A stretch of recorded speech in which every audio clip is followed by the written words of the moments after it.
राजकुमारी, साता समुद्रापलीकडलं प्रेम.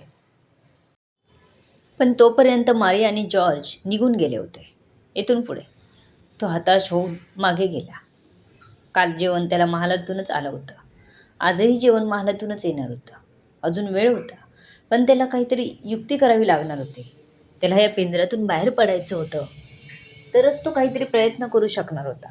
त्याने मारियाला काही मेसेज देण्यासाठी येईल का याची खात्री केली, पण त्याला काहीतरी साधन हवं होतं ज्याने तिला काही संदेश देता येईल. इथे काहीच नव्हतं. त्याला ठेवण्यात आलेल्या जागेला कडक बंदोबस्त होता. तिथून सहजासहजी बाहेर पडू शकत नव्हता. 2-2 शिफ्टमध्ये पहारेकरी काम करत होते. आता त्याला तिथे येणाऱ्या दासीलाच काहीतरी सांगायला हवं होतं. एक प्रश्न होताच, ती ऐकली पाहिजे. बघू पुढचं पुढे. सध्या तरी त्याला तिथे विचार करत बसून राहण्याशिवाय काहीच काम नव्हतं.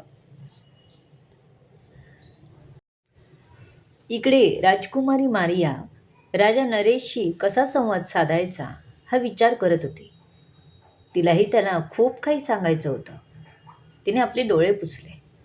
आपण जर आपल्या पाना विचारलं तर नरेशविषयी त्यांचं मत काय आहे ते तरी जाणून घेता येईल. इकडे किंग विल्यम्स येराझारा घालत होता.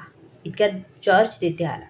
त्याने तिथे घडलेलं सगळं किंगला सांगितलं. त्याला अंदाज दिला मारियाच्या प्रेमाचा. त्यावर किंग विल्यम्स विचार करू लागले.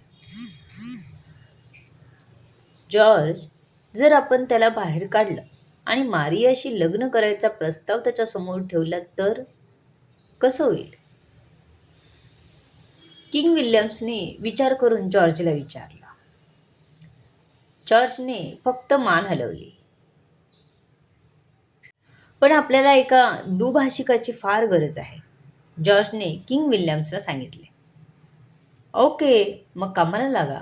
किंग विल्यम्सने लगेचच परमिशन देऊन टाकली. एका दुभाषिक असणाऱ्या माणसाची गरज होती. त्यामुळे सगळीकडे सांगण्यात आलं की दरबारात एका दुभाषिकाची गरज आहे. इकडे नल नरेशला मायदेशी आणण्यासाठी तयारी करत होता.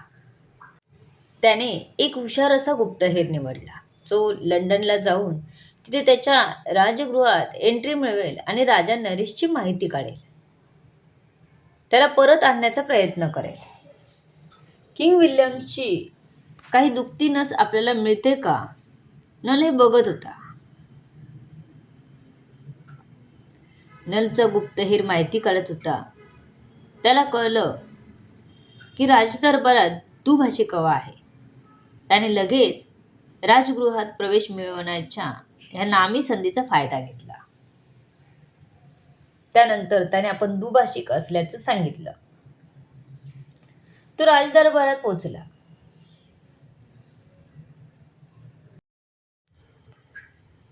दुभाषिक आणि गुप्तहेर असं दुहेरी काम करणारा आणि हुशार असणारा हा सूर्यवान चौफेर नजर फिरवत होता. त्याला थोड्याच वेळात राजा नरेश समोर हजर करण्यात आला. सूर्यवान अतिशय उत्साह होता. त्याला संस्कृत उत्तम येत होतं. त्याने राजा नरेशला बघताच मुजरा केला. राजा नरेशने लगेच त्याला स्मितहास्य केलं. तसा जॉर्ज पुढे आला आणि त्याने नेमकं राजा नरेशशी काय बोलायचं आहे ते सूर्यवानला सांगितलं. सूर्यवानने आपण सांगू असं सांगितलं. त्यानंतर सूर्यवानने त्याला मराठीमध्ये काय आहे ते सांगितलं.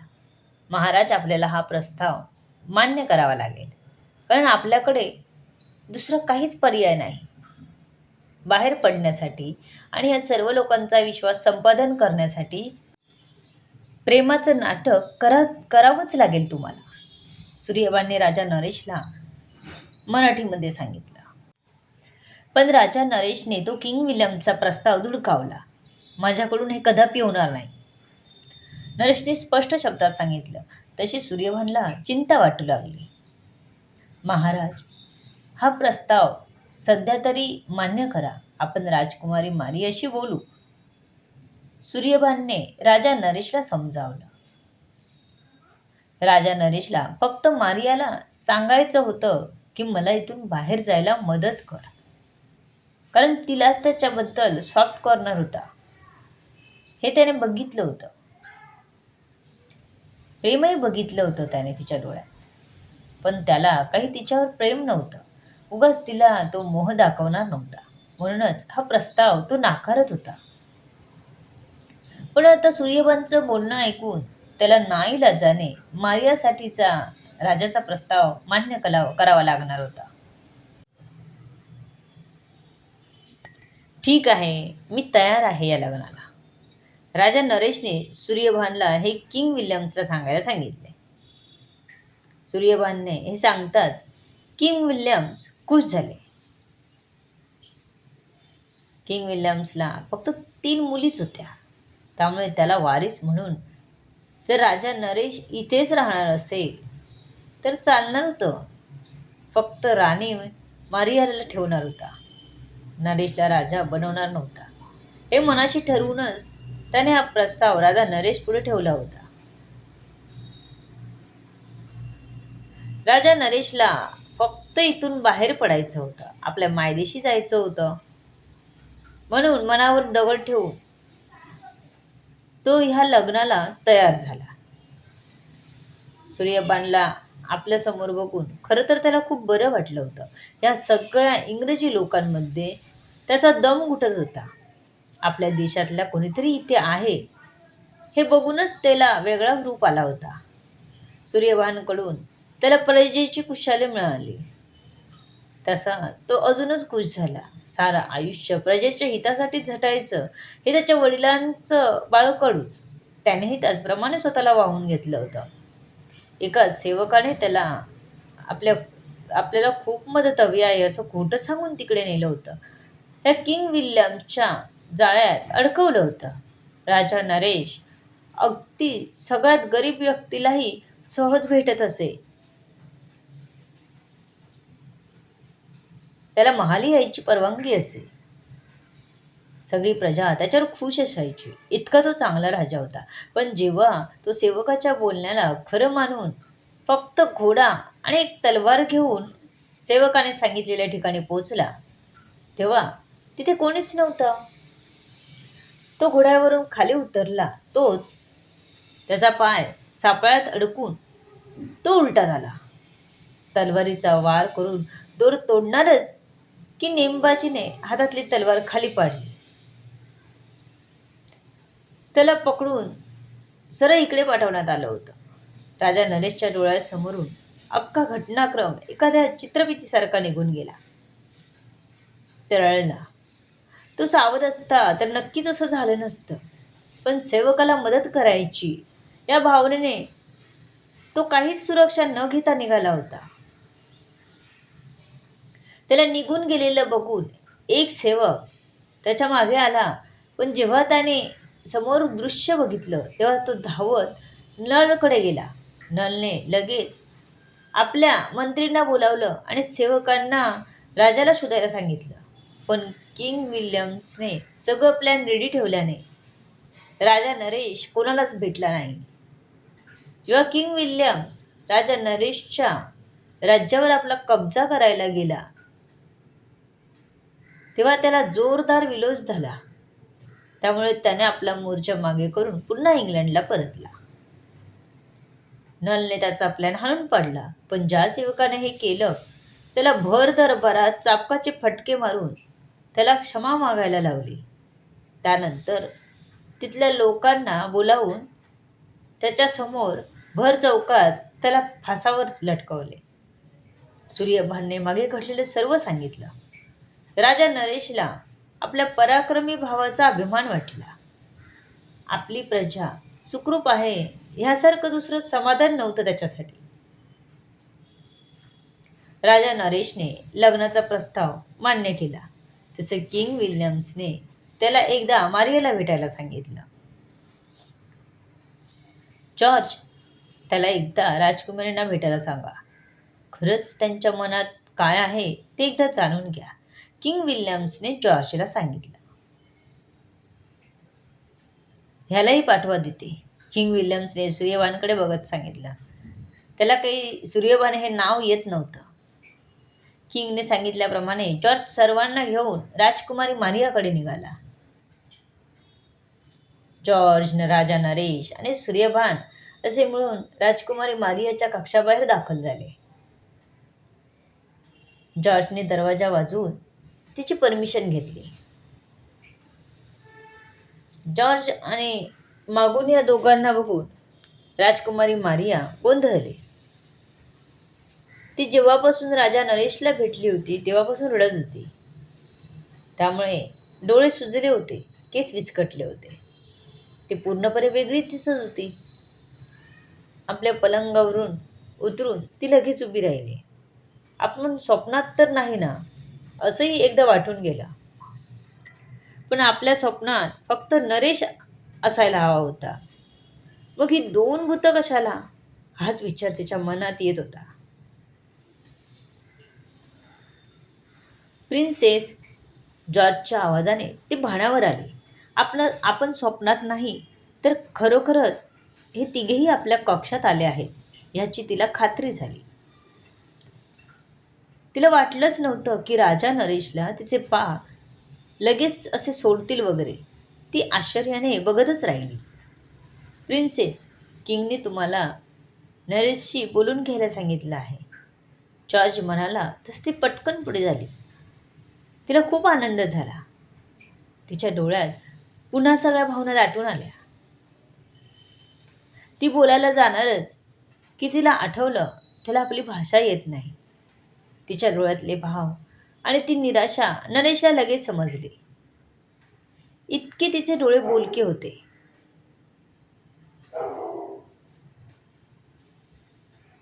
तुम्ही यांना सांगा, सूर्यभानकडे बोट दाखवून जॉर्ज म्हणाला आणि बाहेर थांबला.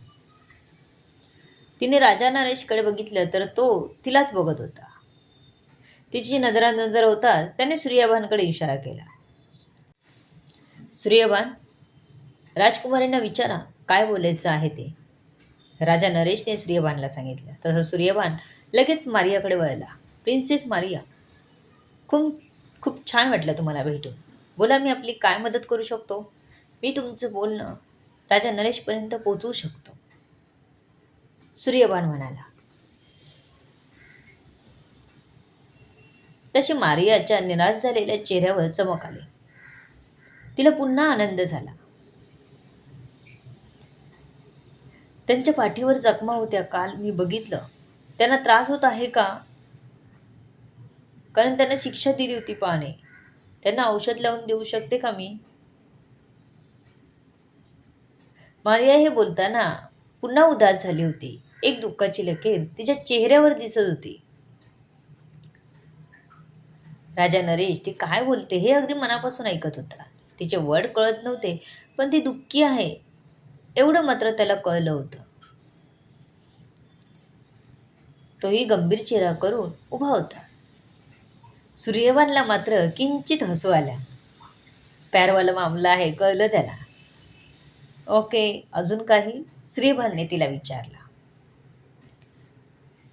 राजकुमारीने फक्त नाही मध्ये मान हलवली. सूर्यभानने राजा नरेशला तिचं बोलणं सांगितलं. तसं राजा नरेशला आश्चर्य वाटलं.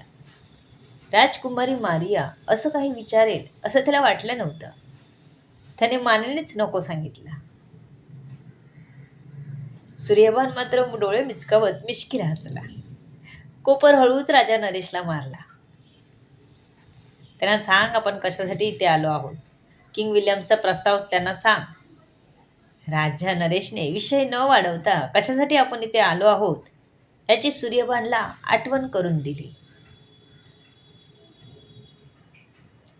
राजकुमारी, तुमच्या पिताश्रींनी राजा नरेश समोर एक प्रस्ताव ठेवला आहे तुमच्या लग्नाचा, आणि तो त्यांनी मान्य केला आहे.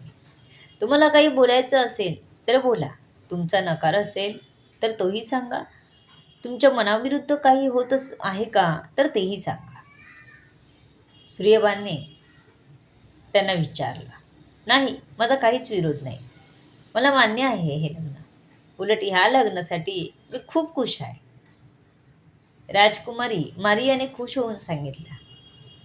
राजा नरेश आपल्याशी लग्न करायला तयार आहे हे ऐकूनच तिचे गाल गुलाबी झाले होते.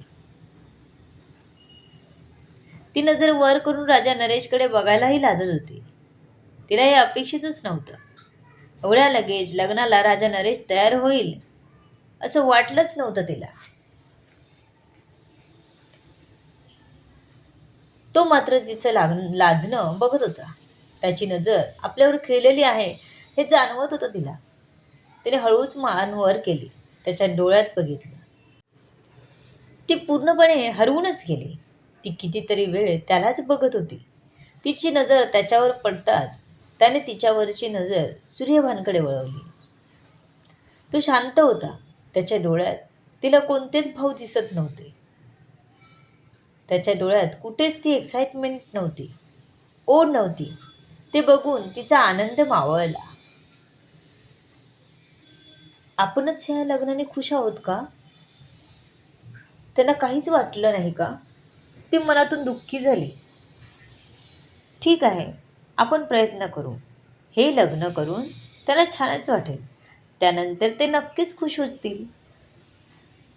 ती स्वतःला व्यवस्थित करत आपल्या मनात काय आहे ते न जाणवू देता सूर्यभानकडे वळून म्हणाली, नरेश हे लग्न जबरदस्ती करत तर नाही ना? राजकुमारी मारियाने हळू आवाजात विचारलं.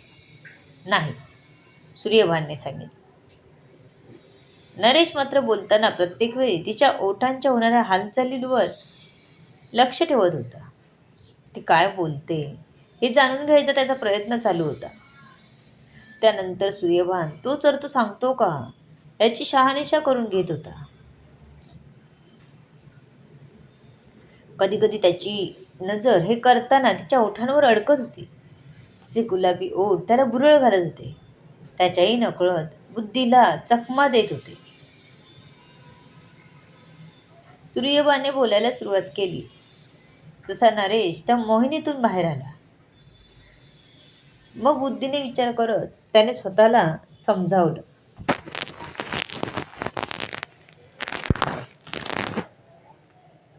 तिची आणि आपली तुलना होऊ शकत नाही. तिच्यावर आपण प्रेम करू शकत नाही. आपण फक्त एक तडजोड म्हणून हा प्रस्ताव मान्य केला आहे. तिच्यापासून लांबच राहिलेलं बरं. राजकुमारी मारियाशी बोलून झाल्यावर राजा नरेश आणि सूर्यभान तिच्या कक्षातून बाहेर निघून गेले. राजकुमारी खूप खुश होती. तिने आपला चेहरा धुतला. स्वतःला आरशात बघितलं. लाजेने तिचे गाल आरक्त झाले होते. तिने स्वतः भोवती एक गिरकी मारली. आय एम व्हेरी हॅपी, ती हळूच उडी मारत म्हणाली. इतक्यात दरवाजावर टकटक झाली. ती लगेच आपल्या पलंगावर जाऊन बसली आणि आत यायची परमिशन दिली. सूर्यभानचं बोलणं झालं तसा किंग स्वतः राजकुमारीला भेटायला आला होता. माय प्रिन्सेस, तू या लग्नाला मनापासून तयार आहेस ना? त्याने प्रेमाने आपला हात तिच्या डोक्यावरून फिरवला. खूप लाडकी होती त्याची प्रिन्सेस. मारियाने मान हलवून आपण खुश असल्याचं सांगितलं. तुझ्या खुशीतच माझी खुशी आहे. मारियाला खुश बघून किंग विल्यम्सही खुश होता. त्याचे एका दगडात दोन पक्षी मरत होते. त्यामुळे पुढचा विचार करून किंग या लग्नाला तयार झाला होता. राजा नरेश खरंच हे लग्न करून मायदेशी जाऊ शकेल का? राजकुमारी मारियाची लग्न करून तोही प्रेमात पडेल का? To be continue.